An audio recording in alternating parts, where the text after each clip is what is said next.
Noise. Just so I know who I'm dealing with for my people that matter, if you fail a drug test right now, let me hear you say fuck yes. Fuck yes. Yeah. Okay, these people. All right, we're good. We're good people. All right. I want to tell you guys, just like Megan, I've had a lot of jobs too, and because of that, today it's really important to me that like out of everybody here, that Megan and Ryan have like the most amazing fucking time. And the reason why is because they're from Springs. I was working at the Coyote Grill at the Nature Center a couple years back. We had some 17, 18-year-old kids rafting down the river. They're from Springs. And I'm a social butterfly, so I look for them. I'm like, oh my God, you guys just have like the most amazing fucking time or what? And they're like, we lost our keys in the river. Oh. And then like, it was like sad, because I was like, nobody could ever have like a good story to tell about Pueblo, right? Like you can't be like, oh my God, dude, we went to Pueblo last weekend for this sold out comedy show for New Year's Eve. It's gotta be like, we went to Pueblo last weekend, now Megan's pregnant, and Ryan's hooked on heroin, and I think he has to join a gang. Because Pueblo, we're so fertile, even our joints are pregnant, right? Like, told my friend the other day, my friend's my age, bro, he's got 9 kids. I said, why you got so many kids? He's like, we didn't have cable.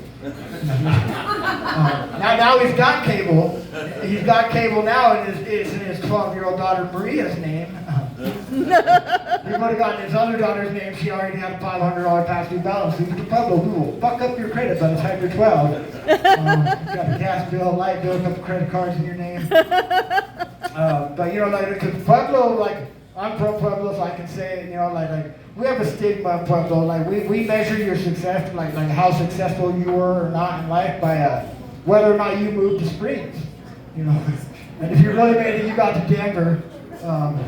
I was doing comedy in Lahana. I'm going backwards with my life sometimes. I feel like, because I just turned 40 years old. And, no, that's not a woo kind of moment. That was kind of a, I remember turning like 30, and I wasn't doing good with that, right? Not because I was old, but like because I was far from it. But I've been working for 6 years as a pizza boy at this restaurant. And I'm thinking to myself, like, there's nothing worse than being this 30-year-old fucking pizza boy, right? And then they fired me. I was like, dude, that sucks worse, right? Like, they don't trust me to throw sauce and pepperonis on it with the special kid in the back with the drooling pot. They're like, get out of our restaurant, But I talked myself down a lot too, because I wasn't just like a cook there. Like, I was a manager, And so like, that came with some esteem, But it was also depressing too, because I look at myself, I look at the people that I manage. I think, how sorry is this place? Find the most qualified person you can find to cook the fucking pizzas. Like, I'm not gonna say where I used to work, but do drop in sometime.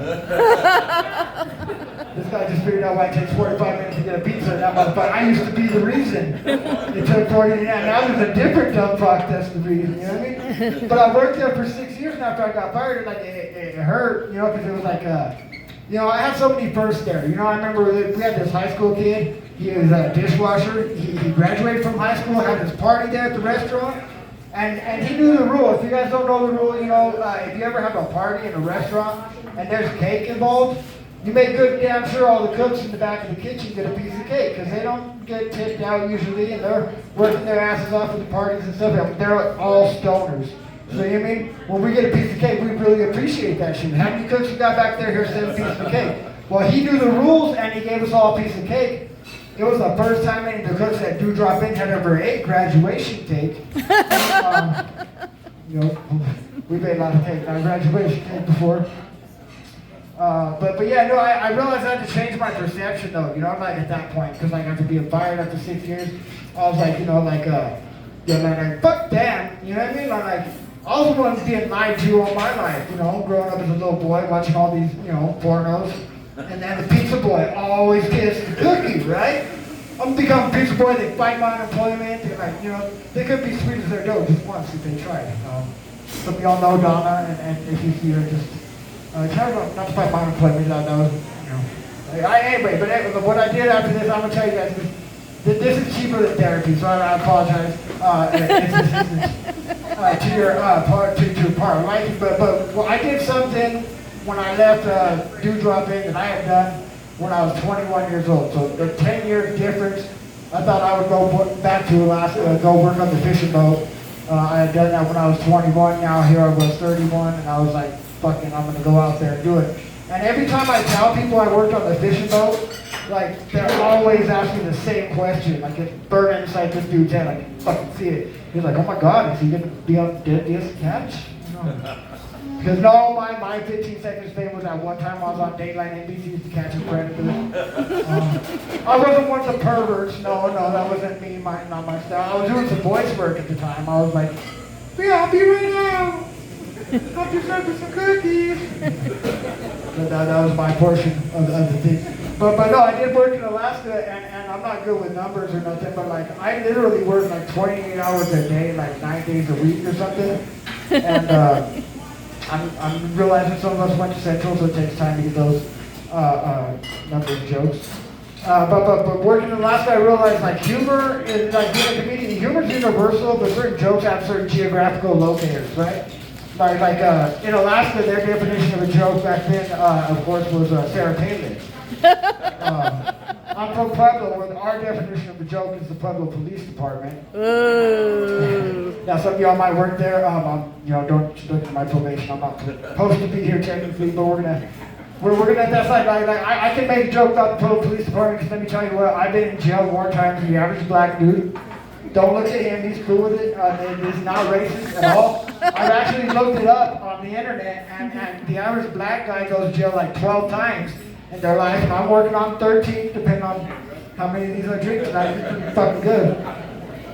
But like all the times I've been in jail, I always remember the first time I went to jail. Like, remember that first time, like I got my first cavity search ever. The shocking part was it was performed by this inmate named Paco. Paco didn't find anything, but we still talk. Matter of fact, he poked me the other day on Facebook and brought back these shitty memories. Just coming back here. But no, to be honest with you guys, all the times I've been in jail, which is a lot, I've been in jail quite a bit, and I'm like, I've never been like raped or sexually approached in that way, you know what I mean? And like, I don't know, I'm 40 years old, I'm kind of like, what the fuck's so wrong with me? You know what I mean? Like, it's not like I want that, but I like fight somebody. I'm like, you can't have it! They're like, we didn't want it. Like, fuck, you know what I mean? Because we've already established that we're not good at math here, and I know that some of us went to Central. So that means that I have to tell this joke super slow because it involves single-digit math, and that can be hard. Okay, so I know this. So one time I went to jail. This is the worst time I ever went to jail. I went to jail for 5 weeks, right? I came out, my wife was pregnant. Yeah, I was in there for 5 weeks, and I tell the doctor said she's 4 to 6 weeks pregnant. I'm like, which is it, doctor? Is it 4 or is it 6? The timing makes a pretty big difference, considering the circumstances, So I had the DNA test, which was I'm a father to 2 very beautiful baby girls. Can I get some love for that, yo? Woo! And I love getting praised for that, because, like, really there's no fucking accomplishment there, like, on my end, Watch right? out. Like, Behind you. all that proves for me is that rice and ramen noodles aren't the only thing I make in under a minute. I make these beautiful babies, because I'm not like a very good dad. Like, I try, but I do dumb shit, like she was just a baby. Wife's like, put the baby's diaper on. I was like, I don't think that's gonna fit me, huh? Sometimes white people do some shit I didn't know. She's like, get the baby a bottle. Tequila wasn't what she meant, But it was a pivotal moment in my life though when I realized I was becoming a man, because like I realized when I finally found something in my life more important than weed. I know, right? Well, let me explain. What happened was, my daughter came home from the hospital, just a newborn baby girl, She had a little bit of that jaundice, you guys heard of that, They turned a little bit of yellow. Doc said she'd be just fine, put a little bit of fucking light on her, she said. I used the only light I had. This fucking great King LED 1,000-watt grow lamp, Now, before you call DSS, the baby did just fucking fine. I mean, she grew like a fucking weed that week. It was like 76 ounces in 1 week. The growth was fucking phenomenal. The plant died, and then my priorities had shifted. It's like, I want to be a good dad. I didn't know how to be a dad. I've had animals. I never had kids. We're going to the potty training stage, My daughter takes her diaper off and took a shit on the carpet, and I'm the bad guy because I rubbed her nose in it and hit her with the rolled up newspaper. I'm like, outside, on the potty. Fucking you do it, I'm going to tell you that, Fox. You do that part. But I did want to be a good dad, and I'm like, I grew up in Pueblo as a white boy, right? And I grew up with a lot of Mexican friends and shit. Like, so like as a white boy, I grew up with a good understanding with like gente and raza, man, and shit like that. Like my homies are getting older, they're having kids, 9, 10, 12 of them. You know what I mean? Pueblo, you know what I mean? Fertile play. What did the president say? Was there something in the water out there? All you people in Pueblo are not pregnant or something? He must have not had cable. Yeah. It must not, yeah. But you know, so my friends they're passing their heritage on to their kids, and I think that's cool. I think that's respectful. I want to do the same thing, but white people don't really talk about our past because I guess kind of do some fucked up shit. It sounds like, you know. But I want to know about it, so I didn't know anything about it, so I did that ancestry thing, you know, where you send like a vial of your blood, and I don't know if you need to, but you send like some, you know, sperm, whatever, too. But it turned out I had a warrant for my arrest. They were like, you're going to jail, motherfuckers. And after that, I was like, I got out of jail, but the cops were like, hey, you're Caucasian. And I was like, great, that's a fucking place to start, right? Because I didn't know anything about, you know, Caucasian. I didn't know where it was or what language they spoke. And so I got on Google and I Googled Caucasian. Don't do that. They brought up a bunch of Chinese dick pictures. Caucasian, it made me feel really good about myself. I was like, I could be the leader. You know? So, but I didn't want to have that conversation with my kids, so that went on, you know. Having kids, I used to get parenting advice from my parents. I don't know if any of you guys, you know, have heard that situation. That stopped when I reminded them how I turned out, right? Like this, let me try, you know, my crack at it, you know, but, so yeah, I'm saying a couple things about being a parent too, but, you know, this is one thing that really fucked me up. My daughter, she's now getting older. She's going to be 12 years old here in a couple months. She gets in the car, and this is a couple years back. She said, Dad, what's diabetes? Now, if you can tell, but look at me, I'm not too aware of what diabetes is. You know, I've never really like dealt with it personally. Yeah, I know what it is, and I'm not going to bullshit my daughter, so I tell her, like, hey, it's something with your blood sugar, you know, like they have to test their sugar. I don't know much about it, babe. You know, they poke their finger, and they take it, and she goes, yeah, Dad, the oximeter, and the fucking, she uses a big word. She gives me the college definition of what, like, this type 1 diabetes, yeah, this type 2. And then it dawned on me, like, she wasn't asking me, like, what's diabetes, like, she wants to know, right? Like, she wants to know if I know, you know what I mean? And she was testing me, and I failed the test. You know, she's like 7 years old. She's at the point where, like, okay, kid, you are now smarter than me now. Like, I don't know how this works. You know what I mean? Like you definitely can't get help with your homework. That's out of the question. But like, do I come to you now? Like, without, like, do you pay the bills or I don't know how that works. You know. But so I'm gonna go on with that. I'm gonna say I was married for about 15 years. Not anymore. But there were certain things in my marriage as I got older that had to do with confidence in certain areas. I wouldn't allow certain things in my house. You know what I mean? Like whole cucumbers, for one. Right? Some of y'all laugh, Mom tell you there's a good goddamn reason I didn't allow whole cucumbers in my house. One time I threw away the cucumber, my wife flipped the fuck out. She said, oh my God, who threw away the cucumber? I said, I did, it wasn't any good. She said, shit, speak for yourself. That's the best sex I had in 10 years. So she would bring in them cucumbers from King Supers. I'd make her chop them up and look like the little Caucasians that I see on Google. That made me feel good. You know? There were double standards in my marriage. One time she farted in bed, thought it was cute. I did the same thing. I went to jail for domestic violence. It's a whole different thing. Like I always remember, like you could always get out of a good fight, like if you could make her laugh. And so she, you know, she'd be like yelling and screaming, and it sounded like that, kind of like the Charlie Brown language, and like that. And I would just, I'd interrupt her, and she'd be like, "Are you gonna let me finish?" And I was like, "Have I ever?" I go to bed, girl. That's all you do. You know? So yeah, so there's that. That's why I'm not married anymore. But I'm gonna tell you guys, I don't know if we've got any single guys in the house. I will give you guys some advice. This is tried and true. It's tested. I've tested this theory in the wild. Being married, I got to hear a lot of girl talk, you know, and women have heard everything from every guy, you know, like, oh my God, girl, my dick ain't gonna change your whole fucking life, you're not gonna walk right for a week, and oh my God, you know what I mean? Then he goes 2 pumps in, and she's just like disappointed, you know what I mean? Like, the fuck was that? You know what I mean? Calling her friends, like they're clowning, like, oh my God, girl, he said he was all that, he wasn't doing any of this, you know what I mean? I realized I'm taking a different approach, you know what I mean? Like I'll go up to a female, I'll tell her straight up, I'll be like, look, this ain't gonna be the best time of your life. It ain't gonna be the worst. It ain't gonna be the worst. You have to throw that in there because otherwise it's just not, you know. It ain't gonna be. It's just gonna be subpar. It's gonna be somewhere down there. You know what I mean, man? You know what I mean? Category. But I'm telling you, when I go in there and I fucking do okay, right? Like I do okay. She's like, hey, that's better than I thought it was gonna be. You know? And then she's talking to her friends on the phone. She's like, oh my God. He was so much better than I thought, girl. You know what I mean? And now they want to find out. That's been tested. I wouldn't necessarily recommend it, but it's been tested. Tell you a couple more things. That, Christmas just passed. Everybody's got their favorite holidays. I don't know if that's working. Doug, do you want to give him a different mic?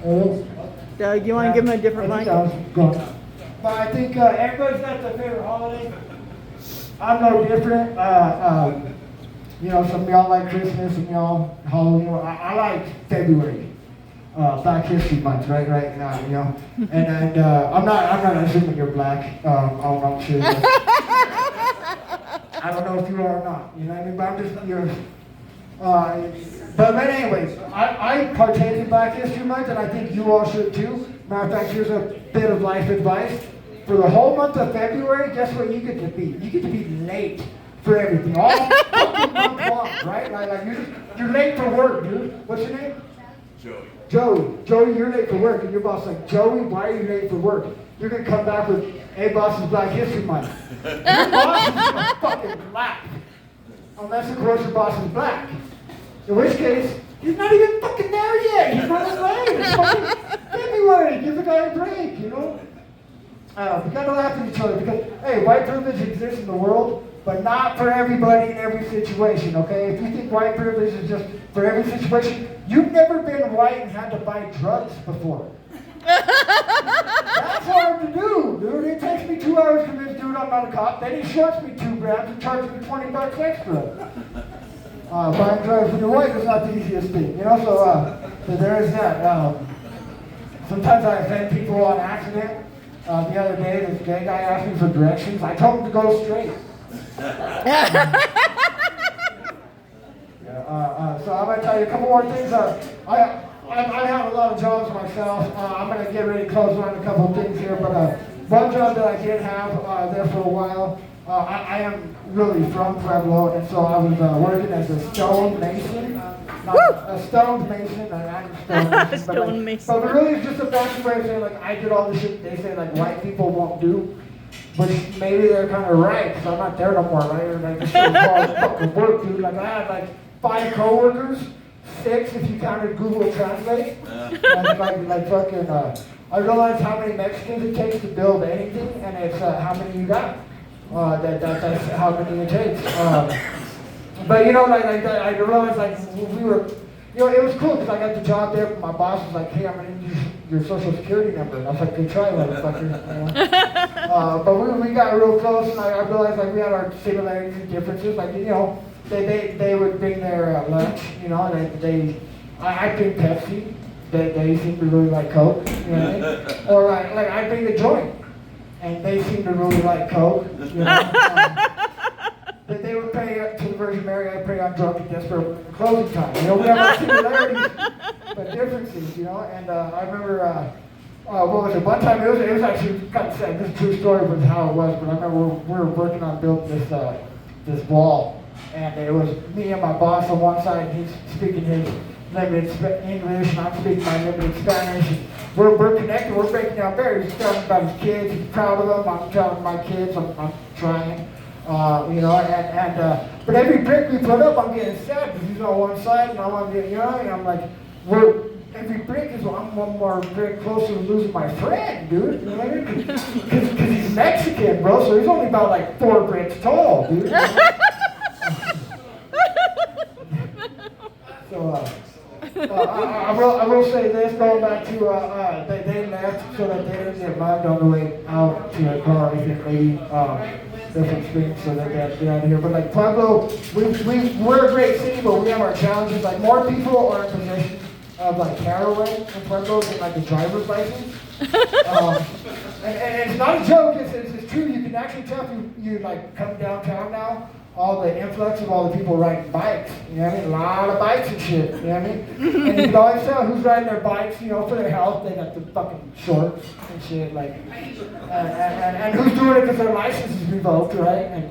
And usually the dead indicators, I'm pushing the fucking bike up the hill, the cigarette in my mouth. I'm not doing it for my health. I got 6 more months on my license, you know, because that's the other thing about Pueblo.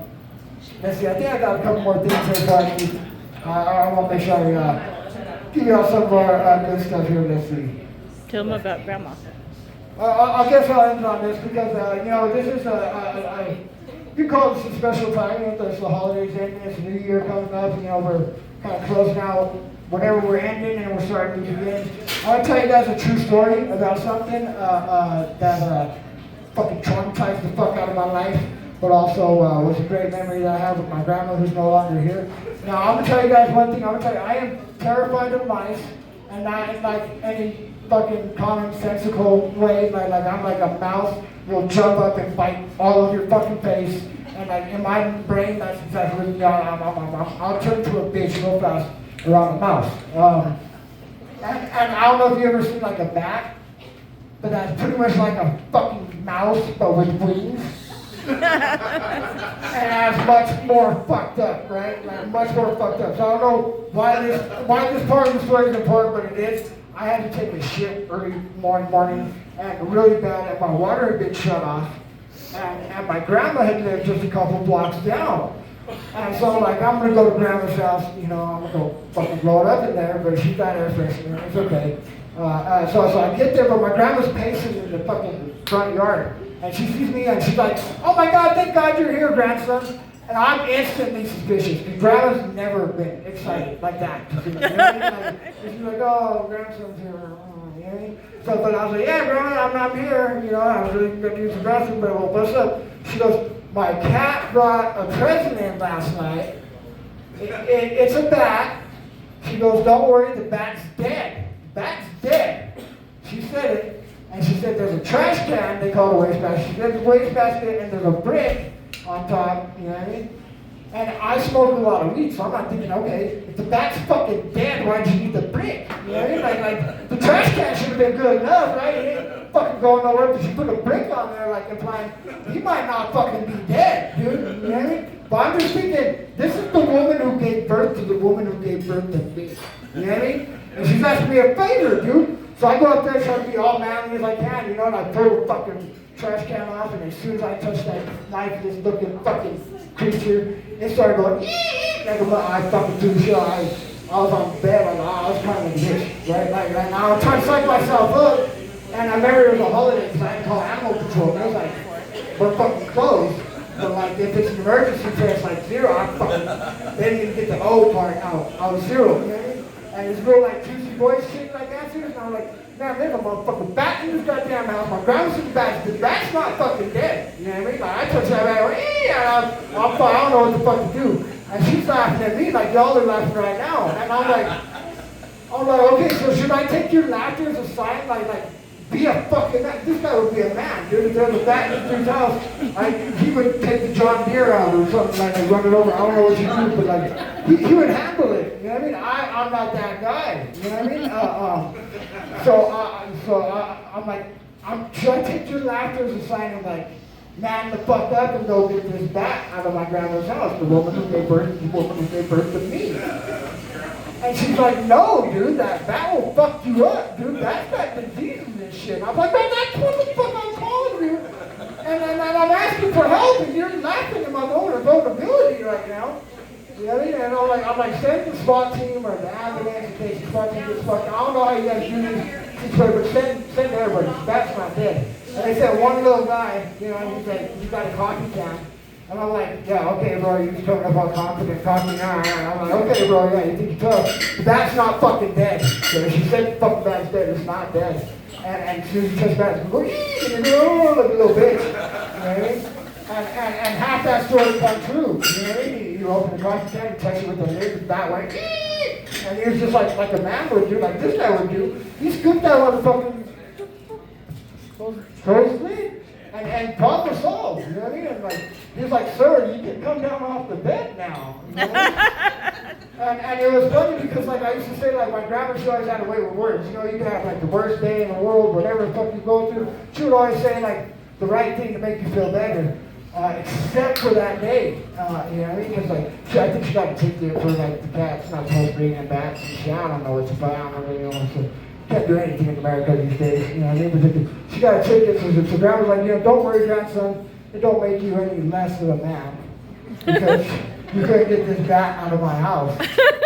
And it stung for a second, but then I was like, goddamn right it don't. Like, this ain't the 1940s no more, grandma, where men do man shit, dude. Like, we text help to like 3673. We can't even remember 7 numbers. We need a safe place. But I got the problem solved, grandma. The fucking bat's not here. You know what I mean? Like you said he was dead. You know, the bat's not dead. But anyway, that's all true story. When I come to me, you know, coming down off the bed because it was very terrifying.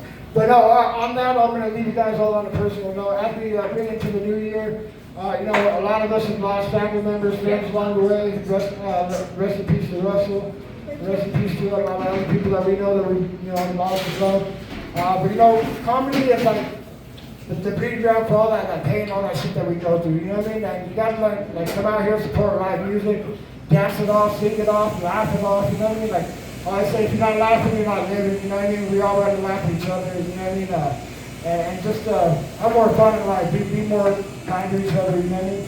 So I appreciate you guys for coming out here and letting us come out and do our thing. And you guys doing yourself a service because, you know, in a day and age where everything's so fucked up and we're just, you know, a lot of people are in pain, you know, we can laugh and enjoy tonight. So everybody, hey, be real safe tonight.